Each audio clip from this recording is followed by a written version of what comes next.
Worksheet शुरू करने से पहले आपसे एक पहेली पूछते हैं। बताओ मैं कौन हूँ? मैं होता हूँ झोपड़ी की छत में।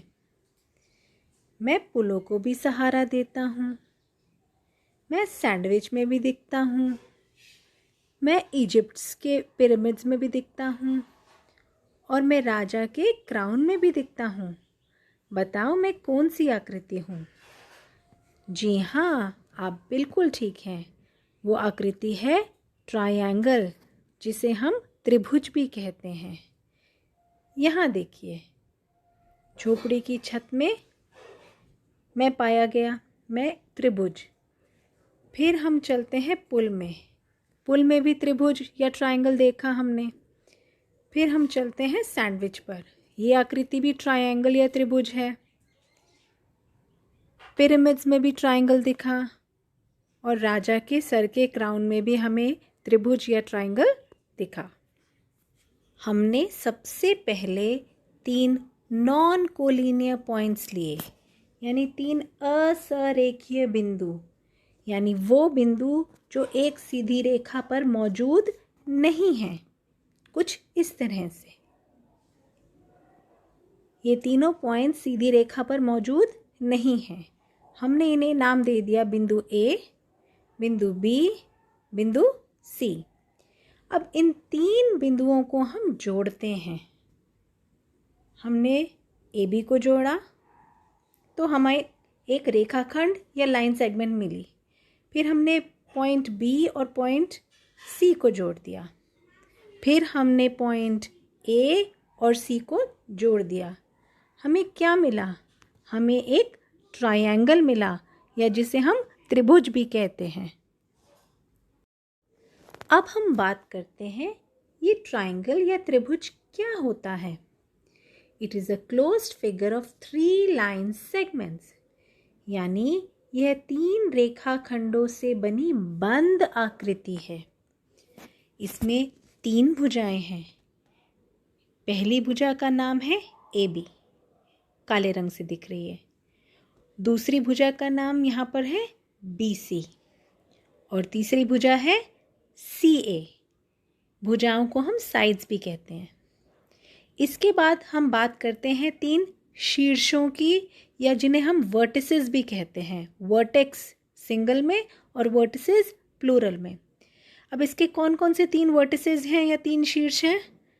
शीर्ष ए लाल बिंदु से दिख रहा होगा, शीर्ष बी दूसरा लाल बिंदु और शीर्ष सी। अब इसमें आपके 3 एंगल्स या 3 कोण भी बनते हैं, जिनको हम सिंपल फॉर्म में बताएंगे। पहला कोण है कोण ए, दूसरा हम मान के चल रहे हैं कोण बी, हरे रंग से दिख रहा होगा, और तीसरा कोण है कोण सी। तो त्रिभुज में हमारी 3 साइड्स हो गए, 3 वर्टेक्स हो गए और 3 एंगल्स, यानी 3 भुजाएं हैं, 3 शीर्ष हैं और 3 कोण हैं। अब हम बात करते हैं मीडियन की, या जिसे हम माध्यिका भी कहते हैं। मीडियन क्या होता है? ये एक ऐसा लाइन होता है, ऐसा लाइन सेगमेंट होता है जो एक वर्टेक्स को उसके ऑपोजिट वाली लाइन के मिडिल पॉइंट पे जॉइन करता है। यानी एक ऐसा रेखाखंड जो शीर्ष और उसके सामने वाली भुजा के मध्य बिंदु को जोड़ता है। एडी एक रेखाखंड है, लाइन सेगमेंट है। इसी प्रकार अगर हम इस ट्रायंगल में देखें, जो बिंदु बी है वो एसी भुजा के मिडिल पॉइंट यानी ई पर जब जॉइन होता है, बीई भी एक रेखाखंड हो गया। देखिए, जैसे कुछ आगे समझते हैं। जैसे ये एक त्रिभुज है, इसको हमने नाम दे दिया ए बी सी। अब हमने बी सी का मिडिल पॉइंट ढूंढा, ए सी का मिडिल पॉइंट ढूंढा और ए बी का मिडिल पॉइंट ढूंढा। अब आपने पॉइंट नाम दे दिया डी ई एफ। अब आपने ए और डी को जोड़ दिया। बिंदु ए और डी को जोड़ने पर AD मेरा एक मीडियन या माध्यिका आ गया। इसी प्रकार मैं B और E को ज्वाइन कर देती हूँ, तो BE मेरा दूसरा मीडियन हो जाएगा, और फिर CF। तो मेरे 3 मीडियंस हो गए, AD, BE और CF। अब हम एक बात करते हैं एक ऑल्टीट्यूड, या जिसे हम शीर्षलंब भी कहते हैं। अब ये शीर्षलंब क्या होता है? त्रिभुज के एक शीर्ष से उसके सम्मुख भुजा यानी सामने वाली भुजा पर खींचा गया लंब रेखाखंड, यानी a perpendicular line segment from the vertex of the triangle to its opposite side. यहाँ पर हम देखते हैं भुजा AD माध्यिका है। अभी हमने पढ़ा था माध्यिका या मीडियन होता है जब एक वर्टेक्स से हम ऑपोजिट साइड की लाइन के मिडल पॉइंट पे ज्वाइनिंग करते हैं। AD यहाँ पर हमारा है माध्यिका। पर अगर ये भुजा सीधी गिरती तो कुछ ऐसे गिरती, पॉइंट हमारा ऐसे होता, बिल्कुल 90 डिग्री का एंगल बनता। तो ये हमारा शीर्षलंब है। ध्यान रखेंगे, शीर्षलंब में जो रेखाखंड होता है वो लंब होता है, 90 डिग्री का कोण बनना चाहिए, और माध्यिका कुछ इस तरीके से BC भुजा के मिडल पॉइंट से हम A पॉइंट को जोड़ रहे हैं। AD हमारी माध्यिका और AP हमारा शीर्षलंब, या जिसे हम ऑल्टीट्यूड भी कहते हैं। तो यहाँ पर हमारा ऑल्टीट्यूड हो जाएगा AP। एक और अंतर होता है माध्यिका और शीर्षलंब में, यानी one more difference is there between an altitude and a median. हम यहाँ पर BC को एक्सटेंड करते हैं, बाहर की तरफ खींचते हैं। तो यानी अगर हमें A से लंब खींचना होगा तो वो कुछ इस तरह से बनेगा। AD ये एक लंब है, और अगर हम मीडियन या माध्यिका बनाते हैं तो रेड कलर से हमारी बनेगी AE। तो एक डिफरेंस जो हमने और पाया वो ये था कि शीर्षलंब या ऑल्टीट्यूड त्रिभुज के बाहर भी बन सकता है, पर माध्यिका त्रिभुज के अंदर ही बनती है।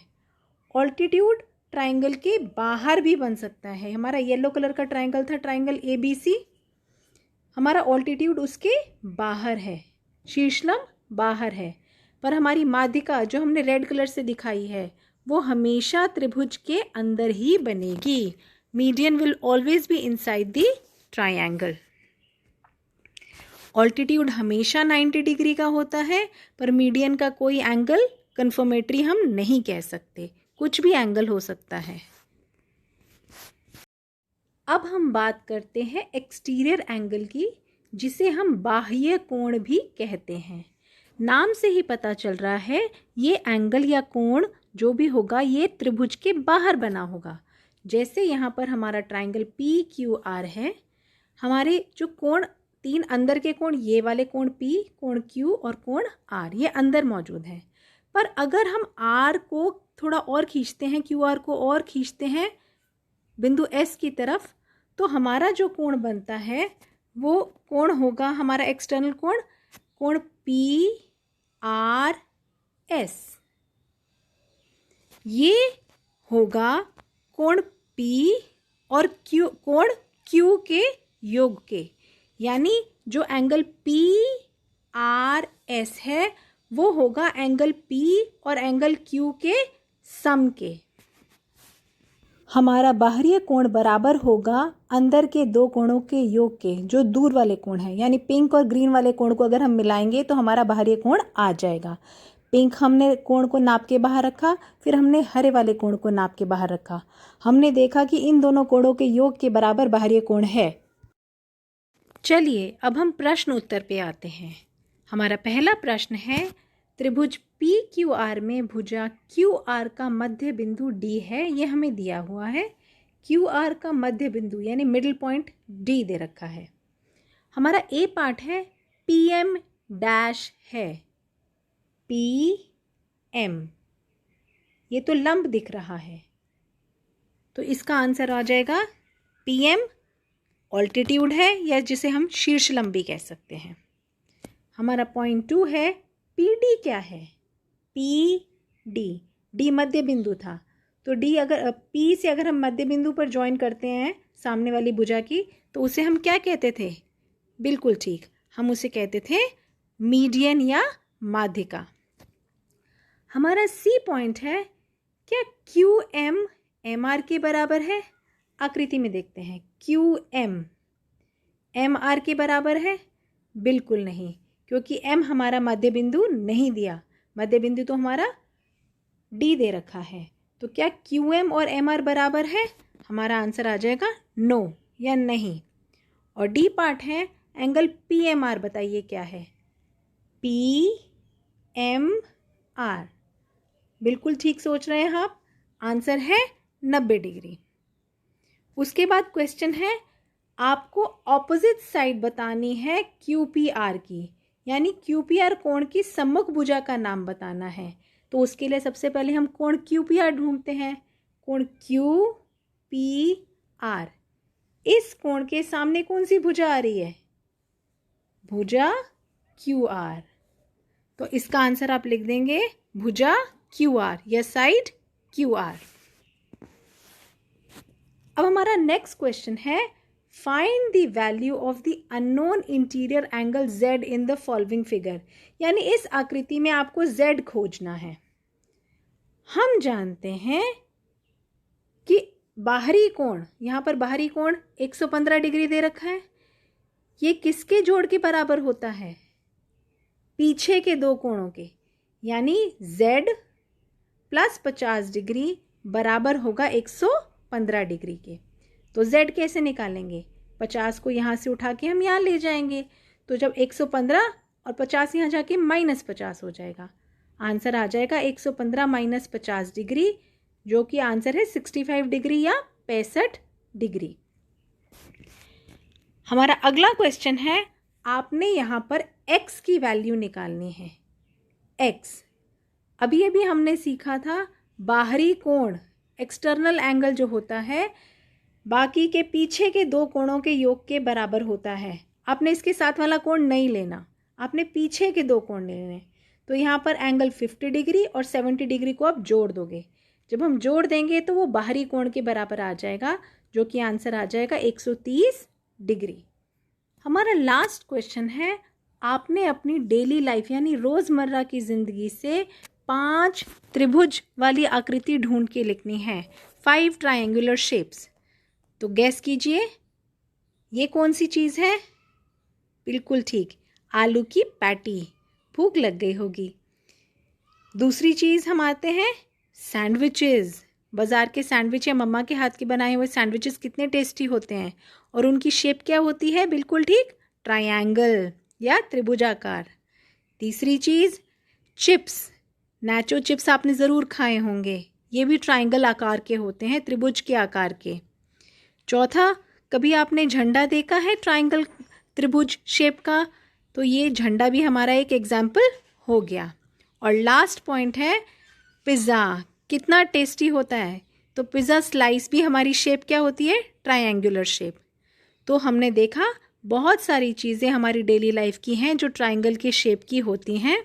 आशा है त्रिभुज की इस वर्कशीट को आपने एंजॉय किया होगा।